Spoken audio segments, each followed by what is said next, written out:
Hey. I'm excited because we are talking about summer training, which is the best training. High school, college, that summer training, just the memes, just good time. Summer training is so important. Like, if you want to have a good cross-country season, then summer training is where that foundation is built and ultimately sets you up for success in the fall in whatever you're doing, whether that's cross-country or road racing, whatever. So yeah, let's get right into it. So my number one tip is let yourself rest. If you're about to go into a big summer of training and then a big fall of racing and potentially also doing indoor track or racing in the winter, you need to take some time down, some time off to reset, replenish, your mental, your physical energy, and get ready to have that really long training block. I understand fully finishing a track season,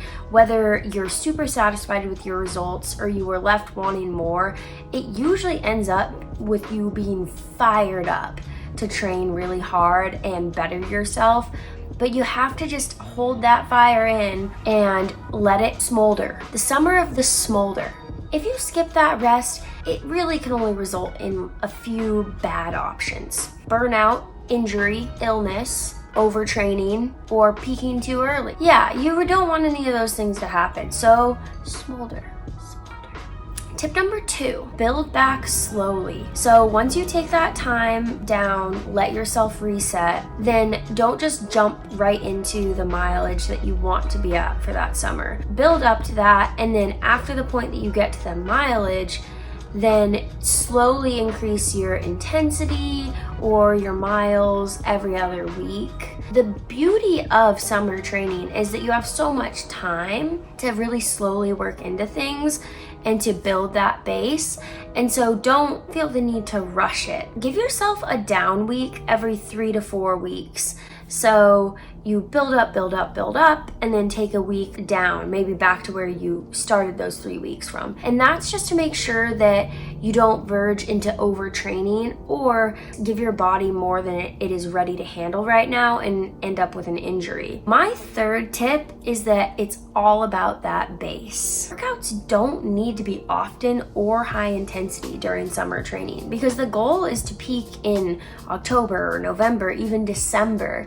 And so you don't need to be doing super specific sessions in June or July. Use this time to focus on building base, having consistent mileage, and then incorporating some workouts. I think that the best workouts to do in the summer are threshold runs, hills, fartleks, and progression runs. Those workouts are really based on feel and not so much on targeting a specific pace. So those can be really valuable to do because you can adjust them to how you're feeling on the day or what stage of your training you're at. They can be very relaxed or pretty hard. During the summer, after you've incorporated workouts, I think it's a good idea to only have one a week until maybe 2 to 4 weeks before the season starts. Starting those workouts later in the summer allows you to have more room to build during the actual competitive season,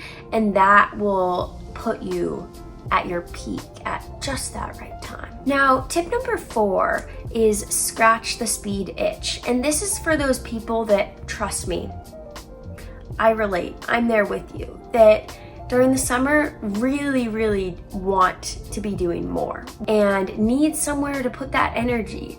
I think that strides, hill sprints, and drills are an incredible way to work on your running economy, explosiveness, and power. So for me, that means maybe doing strides once a week, hill sprints once a week, and drills once or twice a week. And when I say drills, I don't mean you're doing 20 minutes of drills. Choose 2 or 3 drills, maybe A-skips, high knees, and butt kicks, and just really try to master those. The beauty of these elements of training is that they really don't add much impact or fatigue. So you're able to do some more specified training, but not at the expense of your recovery from the mileage or the workouts. Tip number 5 is fuel the fire. During the school year, it can be really hard to get on a consistent schedule and be having the right fuel at the right time for your athletic performance. So my advice is use the time during the summer to really key in on what strategy works for you so that you can carry that through into the school year in a sustainable way. So if that's meal prep or buying pre-made items at the grocery store or just spending your entire life savings on DoorDash, like whatever it is, figure that out and bottle it up and bring it into the school year and the rest of the cross-country season, because if you are not getting enough fuel, your body can't recover properly and you just won't reap the same benefits from the training that you would otherwise, and your risk of injury, illness, and overtraining goes up